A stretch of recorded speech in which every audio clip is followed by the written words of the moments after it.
Hi guys, welcome back to the Flutter channel. In this tutorial, we are going to be learning how to create the iOS 17 style slide to answer. If you are new here, please subscribe to my YouTube channel. Without further ado, let's delve right into what we have for today. We have created a template app, and this has the slide to answer view widget, which I just created, of course.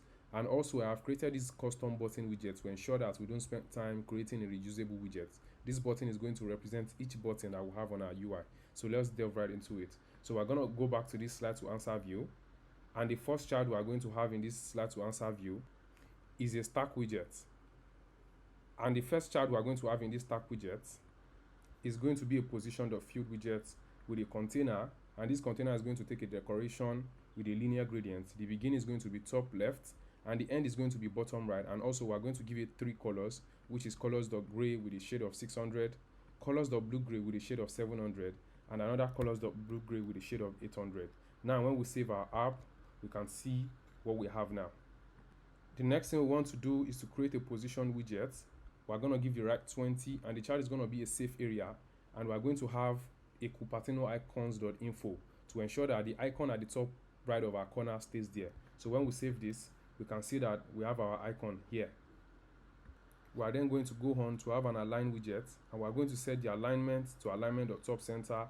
The child is going to be a padding, and we're going to give it a column. The first text in the column is going to say mobile. We're going to give it a font size of 18 and a font width of W600. Then the color is going to be colors.gray. And also we're going to have a second text which is going to say Flutter benders. The font size is going to be 30 with a font width of 800 and a color of colors.white. So when we save this, we can see now that we have these two texts here. Moving on to the next thing, we are going to have a widget called slide to answer switcher, and this is going to be a stateful widget. In this widget, we are going to declare a few properties. The first one is the height of our slide to answer widget. The second is the width. We are also going to declare a padding property, which is the padding we are going to give around our slide widget. We are also going to create a late variable called initial width, and we are going to create a boolean variable called as answered, which we are going to set the initial value to be false. Now in our init state, we are going to set the value of our initial width to be the value of our width. Also, we are going to create a list that holds our text and our icons. Firstly, we are going to create a list of records that holds our text and our icons for when we have not answered our call. If you don't know what records are, please check my YouTube channel. You are going to find a tutorial there. Secondly, we are going to create a list of text and icons for when we have answered our calls. The next thing we are going to do is to create an align widget with an alignment of bottom center and a child of column. Moving on, we are going to create a row of buttons, and we are also going to wrap a padding around it. So the children of our row is going to be generated based on the length of our unanswered buttons list. So let's just go ahead and put our buttons there. So we have a list of custom buttons generated based on our unanswered buttons length. And when we go ahead to save, we can see that our buttons are visible at the top here. However, we want them to come down. So what we are going to do is to set the main axis size of our column to be main axis size.min. So when we save, we can see that our buttons have come here. And we are going to create a button width, and we are going to set it to be our initial width divided by 6. Now we are going to create a container. We are going to give the alignment of the chart to be alignment of center. We are also going to give it a decoration with a box shape of circle and colors.white, and we are going to set the width to be the button width, and the chart is going to be an icon, which is going to be the Cupertino icons.phone fill. The size is going to be 35, and the color is going to be colors.green. Now when we go ahead to save our code, we can see that there's a late initialization error, so we're just going to go ahead to restart our code. To make our button properly aligned, we are going to wrap it with a container and give it a merging. The left is going to take 10, the top is going to take 0, right is also going to take 10, and the bottom is going to take 60. Now when we save our code, we can see that it is properly aligned here. Moving on, we are going to set the width and height of our container to be the width and the height that we created initially. We are also going to give it a decoration and set the colors to white and give it a border radius of 40. Now when we save our code, we can see what we have here. We are also going to give it a padding and an alignment to ensure that it aligns properly and it is well padded. So when we save this, we can see that we have our output here. Now moving on, we need to display our text here, which looks animated. So we're going to create our text widget and we're going to call it the shimmer text widget. So let us go. Here I have the shimmer text widget created. We are going to make use of the single trigger provider state mixing because of course we want to make use of animations. We're also going to create our animation controller and our animation of type double, which we are going to call color shifter animation. We are going to initialize our animation controller in an init state and ensure that we repeat it, and also we are going to initialize our color shifter animation, and we are going to use the twin animation, which is going to begin at 0 and end at 1.5, and we are going to animate it with a curved animation. The parent is going to be the controller, and we are going to set the curve to be cos.linear to ease out. Moving on, we are going to have an animated builder here. The animation is going to be our color shifter animation. The builder is going to return a shader mask widget. And in the shader callback, we are going to return a linear gradient dot create shader, and we are going to pass in the bounds from the shader callback to the bounds that is needed in our create shader method. And also we are going to set the begin to alignment of center left and the end to alignment of center right. We are going to give it two colors of black and white, and we are going to give two stops to it, which are minus 0.6 plus our animation value and 0.2 plus our animation value. Now we can go ahead into our widget to make use of our shimmer text widget. To make use of it, we are going to wrap the child of our container here in a stack, and we are going to paste our call icon here, and also we are going to ensure that we have our shimmer text here, and when we save our code, nothing happens. And this is because we have not passed our text widget into our shader mask widget. We are going to go ahead to pass in our text widget as the child of our shader mask, and also we are going to create a text property and pass it into the constructor of our shimmer text widget. Now when we are back here, we'll pass a text which says slide to answer, and when we save our code, we can see that this is now aligned to this part. So we need to properly align our text. We are going to wrap our shimmer text in an align widget, and we are going to set the alignment to be alignment.center. Also, we are going to ensure that we dispose our controller in our shimmer text widget. Now when we restart our code, we can see that our text is showing the animation which we expect it to show. Now what we are looking to achieve is that when we slide this button, we are able to slide it to the right. So the first thing we are going to do is wrap this container in an align widget and set the alignment to be alignment of bottom right. We are also going to wrap our stack widget in a gesture detector, and we are going to give it the property of the on horizontal drag end, which we are also going to create a method for, and we are going to create the on horizontal drag update method also. Firstly, we are going to create a variable called button width, and this is to get the size of our button, and we're also going to create a variable called threshold, and this is going to be our button width plus our padding multiplied by 2. This is to ensure that we have a proper calculation of padding on both the left hand side and then the right hand side. And also we are going to get the distance of our offset, which is going to be details.delta.distance, which is given to us by the gesture detector widget. The next thing we are going to check that if our details.delta.dx is greater than 0, that means we are trying to slide to the right. Then our width, that's the width of this our gray colored container, is going to be the maximum value between our width minus distance and then our threshold.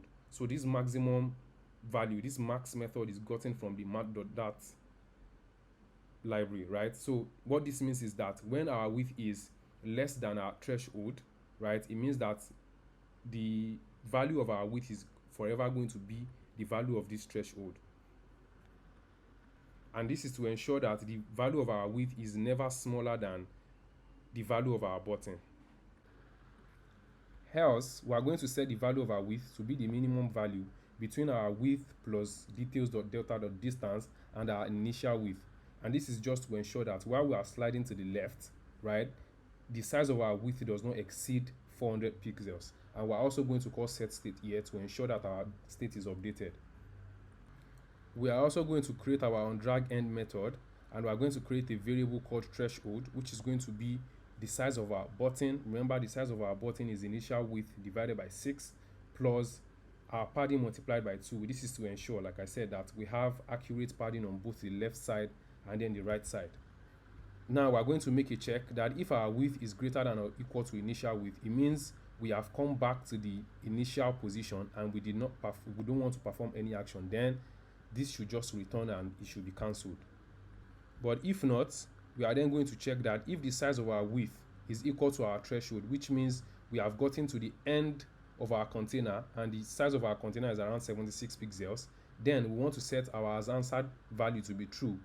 And if not, we want to set the width to be initial width. That means when we end our dragging, right, we want to ensure that the width is reset back to 400 pixels. And we're also going to call set state to ensure that our state is updated. Now when we restart our code and then we try to drag, we can see that this is dragging, and when we get to the end, nothing happens here because of course our value has been set to true. And also let's restart again, and we can see that when we drag and we've not gotten to the threshold value, right, this snaps back to the initial position, right? So the next thing we are going to do is that when this call has been answered, we want to show the list of our buttons here. To do that, we are going to wrap our line widget in an animated switcher widget, and this is to ensure that we animatedly switch between this current widget to the next widget. We are also going to make use of the transition builder, and our transition builder is going to return a fade transition widget, which the opacity is going to be the animation from our transition builder, and the child is going to be this child. Now we are going to be making a check that if we have answered, which is the as answered property, right, we are going to return an align widget, and if not, we are going to return this other widget where we are able to slide to answer, right? And then when we restart, let's now try to slide, and we can see that we have nothing here. So what we need to do now is to just build out our widgets, which are a list of buttons, right? The first thing we are going to do is to give this an alignment of bottom center, and the child of our align widget is going to be a padding with an insert of 60 pixels at the bottom. Then the child of our padding is going to be a wrap widget, and the children, we are going to generate the children based on the length of our answered buttons. So let's go ahead to do that. Now we have generated the children of our wrap widgets based on the length of the answered buttons, right? And we have also destructured each item in our answered buttons here. If you are not familiar with pattern destructuring, please check out my YouTube channel. And also the child of each item in our wrap is a padding with our custom button, and also we have invoked the ontap property here. So when we restart our code, let's then see what we have. Now when we slide to answer, we can see that this has switched to the buttons here. However, if we check our design the other time, the end button here had a color of red, right? Now to give that button a color, right, so we're going to check that if the current index equals to the answered buttons dot length minus 2. Remember that this button is at the second to the last index, right, which means we are going to minus 2 from the length actually. Then we are going to get colors dot red, else just give us no. Now when we save this, you can see that this has changed to red. Moving on, we also want to ensure that when we tap the red button, right, we reset the state back to what we had initially. To do that, we are just going to make a check that also if our index equal to answered buttons dot length minus 2, we are just going to set as answered to be false. Remember that we want to reset it back to what it was before, and then we are going to set our width to be our initial width, which is 400 pixels, and also of course we are going to call set state. Now when we restart our code and then try this out, we can see that we have this, and then we can also click end, and then this resets our state back.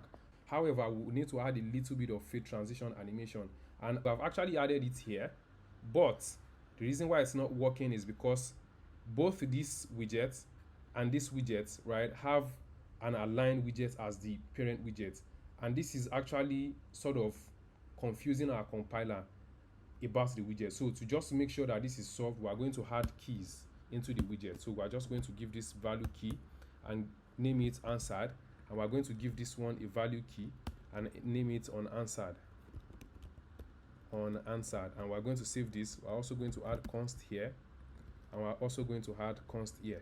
And now when we restart our code and then we slide, we can see that there's a little bit of fade transition there, and also when we click on end, it fades back to this.